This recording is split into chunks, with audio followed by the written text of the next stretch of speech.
మీ first movie తీసుకుంటే అంత characters అన్ని చాలా సాఫ్ట్గా ఉంటాయి, వాళ్ళ ఫీలింగ్స్ పక్కన వాళ్ళకి చెప్పాలి అన్న కూడా వాళ్ళే మదన పడుతుంటారు. నెక్స్ట్ మూవీకి వస్తే మొత్తం తీసుకెళ్ళి రాయలసీమలో పెట్టారు. నెక్స్ట్ ఇప్పుడు ఇది మొత్తం తీసుకెళ్ళి అబ్రాడ్లో పెట్టేశారు.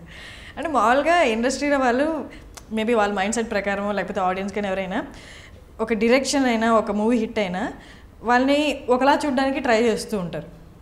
ఫర్ ఎగ్జాంపుల్ ఫస్ట్ మూవీ తీసుకుంటే నెక్స్ట్ మూవీ అలాగే ఎక్స్పెక్ట్ చేసిన వాళ్ళు చాలా మంది ఉంటారు. కానీ మీరు సెకండ్ మూవీ అలా అయ్యింది, మళ్ళీ ఇంకెక్కడో ఆ స్టీరియో టైప్ కొంచెం ఉంటుంది, నెక్స్ట్ మూవీ కూడా ఇలా రావచ్చు అనుకున్నప్పుడు మళ్ళీ తీసుకెళ్ళి అంతా అబ్రాడ్లో పెట్టారు. ఏంటిది అంటే మీరు చూస్ చేసుకునేటప్పుడు అలా ఇంటెన్షనల్గా చూస్ బేసిక్గా అదేనండి నాకు మెయిన్ ప్రాబ్లం ఏంటంటే నేను అంటే being writer for my own story, నా కథలు నేనే రాసుకోవడం వల్ల నా జర్నీ చాలా పెద్దదండి ఒక కథతోటి. అంటే సినిమా తీయటం అనే ప్రాసెస్ చిన్నది, కానీ నేను చాలా కథని చాలా డీప్గా ఆలోచించి రాసుకుంటాను, రూట్స్ దాకా వెళ్ళి. అవి సినిమాలో ఉండొచ్చు లేకపోవచ్చు. సో అది నాకు దాని మీద చాలా ప్రతి క్యారెక్టర్కి ఒక హార్డ్ వర్క్ ఉంటుంది. అంటే హార్డ్ వర్క్ అంటే ప్రతి ఒక్కటి చేయాల్సిందే చచ్చినట్టు, అదేదో పెద్ద స్పెషల్ క్వాలిటీ కాదు, అది జాబ్ రిక్వైర్మెంట్ అంతే. సో ఆ టైంలో ఏంటంటే నేను చాలా జర్నీ ఉంటుంది నాకు. నేను ఒకసారి ఒక ఎక్స్ప్రెషన్ తోటి ఒక కథ రాసేసిన తర్వాత నాకు మళ్ళీ ఆ ఎక్స్ప్రెషన్లోకి వెళ్ళి రాయాలంటే నేను బోర్ అయిపోతాను. అంటే ఆల్రెడీ చాలా డిశ్చార్జ్ అయిపోయి ఉంటుంది ఎమోషనల్గా. అంటే కొంచెం దాని నుంచి బయటికి రావాలి. నేను ఇమీడియట్గా అందుకనే నేను చేయలేను. I want to shift the genres immediately. ఒక హారర్ తప్పించి ఏదైనా చేయగలను నేను. మోస్ట్ టఫెస్ట్ జోనర్ హారర్ అని నా ఫీలింగ్. అసలు అది ఆ హారర్ ఫిల్మ్ నిజంగా ప్రాపర్గా ఎగ్జిక్యూట్ చేయడం అనేది ఇక టాప్ క్లాస్. ఎవరైనా అలా చేయగలిగితే. రీసెంట్గా నేను కంజూరింగ్ అని ఒక సినిమా చూసాను, ఫ్యాంటాస్టిక్ ఫిల్మ్ అది నేను చూసిన వాటిలో. అది హారర్ సినిమా చాలా కష్టం అండి చేయటం. అది అనుకున్నంత ఈజీ కాదు, అది దెయ్యం ఉందని చెప్పి చేయడం కాదు సినిమా. హారర్ అంటే ఆడియన్ మైండ్ ప్లేస్ చేయాలి. ప్రతి ఒక్క ఆడియన్ మైండ్లో డైరెక్టర్ కూర్చొని చేయాలి సినిమా. అది వీడు ఈ టైంకి భయపడాలా, ఈ టైంకి ఎలా భయపడతాడు, అది చాలా కష్టమైన జోనర్. అది నా దృష్టిలో నేను చేయలేను ఎప్పటికీ. సో నేను అది ఆ షిఫ్ట్లు కొట్టుకుంటూ ఉంటాను. నెక్స్ట్ కూడా డిఫరెంట్ జోనర్ కంప్లీట్గా, సంబంధం ఉండదు అసలు. అది కూడా చాలా కొత్తగా ఉంటుంది సినిమా. అప్పుడే మన మిస్టేక్స్ మనకు తెలిస్తే మనం we can learn some times. ఒక చిన్న గ్యాప్ దొరుకుతుంది దీని నుంచి దీనికి. మామూలుగా ఏదైనా మూవీ స్టార్ట్ చేయాలి, నెక్స్ట్ ప్రాజెక్ట్ ఏంటి అనుకున్నప్పుడు డిఫరెంట్ లాగ్ లైన్స్ రాసుకుంటాం. అంటే రాయడమే మొత్తం బౌండ్ స్క్రిప్ట్ ఏం మన చేతిలోకి రాదు కదా తీద్దాం అనుకున్న వెంటనే. సో లాగ్ లైన్స్ అనుకున్నప్పుడు 3-4 లాగ్ లైన్స్ వస్తుంటాయి, మేబీ మీ టీం ఇస్తుంటారు, మీరు తీసుకుంటూ ఉంటారు కదా. ఆ లాగ్ లైన్స్ అనేది ఈ మూవీకి ఎన్ని వచ్చాయి, దీన్ని ఎందుకు సెలెక్ట్ చేసుకున్నారు లైన్? నాకు అర్థం కదండి, సారీ. అంటే ఇప్పుడు ఈ ప్రాజెక్ట్ అయిపోయింది, నెక్స్ట్ ప్రాజెక్ట్ స్టార్ట్ చేద్దాం అనుకున్నప్పుడు డిఫరెంట్ లైన్స్ అనుకుంటాం. మేబీ నెక్స్ట్ ప్రాజెక్ట్ ఈ లైన్ మీద చేయొచ్చు, ఈ లైన్ మీద చేయొచ్చు అని మేబీ 3 or 4 స్క్రూటనైజ్ చేసుకొని ఉంటారు వచ్చిన ఐడియాలో. వై యూ చూస్ లైక్ అంటే అమాంగ్ వాటిల్లో మిగతా వచ్చినట్టు? అంటే యాక్చువల్గా నేను వేరే లైన్స్ మీద కూడా ఏం వర్కౌట్ చేయలేదు. నా దగ్గర యాక్చువల్లీ ఇంకొక 2 బౌండ్ స్క్రిప్ట్స్ ఉన్నాయి which I want to do actually. After KVPG చేద్దాం అనుకున్న సినిమా అది ఒకటి. కేవీపీజీ రన్నింగ్ టైంలో ఇది చేసేద్దామని ఫుల్లీ ఎక్సైటెడ్ కూర్చున్నాను. బౌండ్ స్క్రిప్ట్ చేతిలో తొందరగా స్టార్ట్ చేసేయచ్చు, ఫెంటాస్టిక్ అయిపోద్ది, పర్ఫెక్ట్గా ఉంటుంది సినిమా ఇది, అమ్మ అసలు అదిరిపోద్దని నేను ఏదో ఒక భ్రమలో ఉన్నా. అంటే అది నాకు ఈజీ కాబట్టి నా మైండ్ చెప్పేస్తుంది అది చేసే అని తెలియకుండా. ఉంది కదా కదా తొందరగా అయిపోద్ది చెప్పేస్తుంది మైండ్. అంటే డ్రైవ్ చేస్తుంది అటు సైడ్, అంటే కన్విన్స్ అయిపోతుంది ఇది చేసే అన్నట్టుగా. నేను అది ఇంకా సూపర్ ఉన్న అది ఉంది కదా అన్న భ్రమలో నేను ఉంటాను ఆటోమేటిక్గా. సో ఒకసారి అంతా అయిపోయిన తర్వాత ఒకసారి ఒక సెల్ఫ్ క్వశ్చన్ చేసుకుంటే ఎందుకు నేను దీనికి ఎక్సైట్ అవుతున్నాను అంటే, నేను ఈ కథ తీయడానికి ఇమీడియట్గా నాకు ఏం ఎక్సైట్మెంట్ ఉంది అనుకుంటే, తీయడానికి నాకు ఎక్సైట్మెంట్ లేదు, కథ ఎక్సైటెడే. కథ కాదు ఎక్సైటెడ్ స్టోరీ, డెఫినెట్గా కొత్త కథ. కానీ నన్ను ఇమీడియట్గా ఇప్పుడు ఇది వేరే వాళ్ళ కథ, ఇప్పుడు ఎగ్జాంపుల్ మీరు రైటర్ ఆ సినిమాకి, మీరు నాకు తీసుకొచ్చి ఆ కథ చెప్పారు, నాకు చాలా ఎక్సైటింగ్ ఉంది కథ, కానీ నేను ఈ కథని ఇప్పుడు ఇమీడియట్గా చేస్తానా చేయనా అన్న నా సెల్ఫ్ క్వశ్చన్ అది ఫస్ట్. ఎందుకు ఇదేదో చాలా ఈజీగా అయిపోతుంది కాబట్టి నేను ఈ కథ తీసేసుకుంటున్నానా, ఈ కథ చేసేస్తున్నానా అని ఒక 1 week నేను ఆలోచించాను.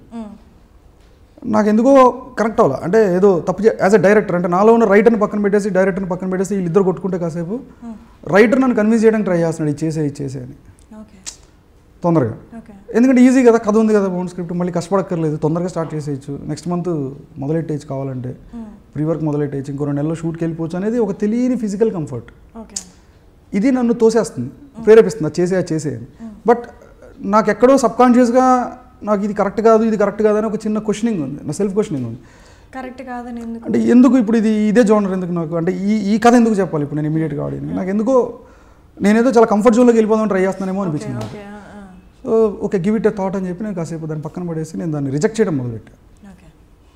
దాన్ని దారుణంగా రిజెక్ట్ చేయడం మొదలెట్టా. I started hating that story. So అప్పుడు ఏం చేద్దాం అనుకుంటున్న టైంలో ఎప్పుడో నేను 3 years బ్యాక్ నాకు దీంట్లో పద్మనాభం క్యారెక్టర్ ఎప్పుడో అనుకున్నది, విలన్ రోల్ పద్మనాభం. ఇదేదో చాలా బాగా అనిపించింది నాకు. అంటే అదేదో ఎక్సైట్ చేస్తుంది, ఏదో తెలియదు, అట్రాక్ట్ చేస్తుంది. అలా ట్రావెల్ అయ్యి మొదలైన ఒక ప్లాట్. ఎప్పుడు ఇది మొదలెట్టిందంటే నేను కథగా రాయటం మొదలెట్టింది జూలై, లాస్ట్ ఇయర్ జూలైలో ఫస్ట్ ఈ పద్మనాభంని తీసుకోవడం మొదలెట్టాను లోపలికి. సో ఈ ఎంటర్డ్ ప్రాపర్లీ, బాగా ఎంటర్ అయ్యాడు. ఒక 1 monthలో ఒక షేప్కి వచ్చేసింది స్టోరీ మొత్తం. అది ఎక్సైట్ చేసింది నేను. చలో దిస్ ఈజ్ ద స్టోరీ, ఇప్పుడు చేయాల్సింది ఇది, either whatever the result it is. అసలు I don't care about it. అద్భుతంగా వర్కౌట్ అయింది కదా, అది ఎక్స్ట్రాడినరీగా వచ్చింది, చాలా బాగా వచ్చింది. ఇమీడియట్గా నేను ఆల్రెడీ అప్పటికే ట్రావెల్ అవుతున్నాను నేను ఐడియా లెవెల్ నుంచే నితిన్ తోటి. Is very much happy with that. ఎందుకంటే ఈజ్ ఆల్సో ఆ తర్వాత అలాంటిది ఏదైనా ఒక కొత్త సినిమా ఏదైనా చేయాలి, అవుట్ ఆఫ్ బాక్స్ వర్క్ చేయాలి ఇన్ ఏ కమర్షియల్ స్పేస్. అంటే నా ఉద్దేశం కమర్షియల్ అంటే ఎక్కువ మంది చూడగలిగే సినిమా అని నా ఉద్దేశం. అంటే నాట్ దట్ మనీ పరంగా అది కాదు. అంటే ఆల్ కైండ్ ఆఫ్ ఆడియన్స్ అది నన్ను అసలు నేను ఆల్ కైండ్ ఆఫ్ ఆడియన్స్కి ఎప్పుడు సినిమానే నచ్చాలి అంతే, అంతకుమించి ఇంకేం లేదు. అంటే రిక్వైర్మెంట్ అంటే కానీ డిఫరెంట్ ఉంటుంది కదా, మాస్ ఆడియన్స్ అని క్లాస్ ఆడియన్స్. కొంతమంది అంత వైలెన్స్ అంత తట్టుకోలేరు మూవీస్లో. సో అలా కేటగరైజ్ చేస్తే మీరు జనరల్గా నేను కొంచెం అంటే అట్లాంటి సినిమా నేను చేయలేనండి నా జీవితంలో. అంటే అందరినీ మెప్పించే సినిమా నేను చేయలేను. అంటే నాకు రాదు అది. మేబీ నేను నేర్చుకోవాలి అది నాకు రాదు. సో అప్పుడు తను అదే ఇద్దరం ఒక సేమ్ పేజ్లోకి వచ్చాం ఆల్మోస్ట్. ఓకే దీని కథని ఇలాగ తీసుకొని వెళ్ళి చెప్పాలి అని ఫిక్స్. ఇంకా అక్కడ నేను కథ అయితే ఎప్పుడైతే అయిందో అప్పుడు ఇమీడియట్గా I went to US with my cameraman Yuvraj. KVPG కూడా తనే చేశాడు. ఇద్దరం కలిసి వెళ్ళి ఒక 45 days ఉన్నాం. అంటే ప్లాన్ బ్రిలియంట్లీ యాక్చువల్లీ.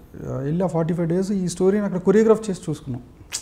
అంటే ఏ సీన్ ఎలా ఇక్కడ నేను తనే యాక్ట్ చేయటం. ఇంకా ఇక్కడ ఇది నేను ఇక్కడి నుంచి ఇట్లా నడుస్తాను, ఇక్కడి నుంచి వచ్చిన తర్వాత అమ్మాయి అటు నుంచి వస్తుంది, సో కెమెరా యాంగిల్ ఇటు నుంచి ఉంటుంది. So we went that much pre work, ఇద్దరం వెళ్ళాం.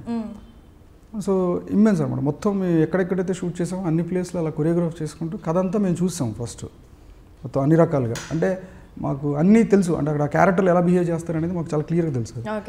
సో ప్రైమరీ జాబ్ డన్ మొత్తం. అంటే ఇంక సినిమా అయిపోయింది, తీయటం అయిపోయింది. ఇంకా all we have to do is have to go and shoot. అంత ప్లాన్డ్ వర్క్ చేస్తాం మొత్తం అంతా 45 days. వచ్చిన తర్వాత ఈ జర్నీలో కొన్ని చేంజెస్ చేసాం మళ్ళీ కథలో. అంటే ఏదో తెలియని అదే ఎప్పుడు సెలబ్రేషన్ 1 monthలో ఎలా అయిపోయింది కదా, లేదా ఇంత తొందరగా అవ్వకూడదు, ఏదో తప్పు జరుగుతుంది, మళ్ళీ ఏదో నేను కాంప్రమైజ్ అయిపోతున్నానా అని మళ్ళీ స్టార్టెడ్ రీథింకింగ్. అది 45 days. ఎందుకంటే లొకేషన్స్ కూడా తెలిసిపోతున్నాయి, క్యారెక్టర్లు ఎలా బిహేవ్ చేస్తున్నా నేను చూసేస్తున్నా సినిమా. అరే ఇక్కడ ఇదేదో తేడా కూడా వస్తుంది, ఇదేదో చాలా ఈజీగా ఉంది నాకు ఇక్కడి నుంచి వెళ్తా. అలా దాన్ని క్యారెక్టర్లో కాంప్లికేట్ చేసి ఆడియన్కి ఈజీ చేశా కదా. అంటే ఈ సినిమా కథ ఏం జరుగుతుంది అనేది ఆడియన్కి తెలుసు, క్యారెక్టర్లకు తెలియదు. క్యారెక్టర్లు ఎప్పుడు కన్ఫ్యూజన్లోనే ఉంటాయి సినిమాలో. సో అది స్క్రీన్ ప్లే లాక్ బేసిక్గా. So it went very well, చాలా బాగా వచ్చింది అది. అంటే స్క్రీన్ ప్లే మాత్రం చాలా కొత్తగా ఉంటుంది సినిమా, మంచి narrative, that's for sure. So వచ్చిన తర్వాత ఇంకా started working on it. That's like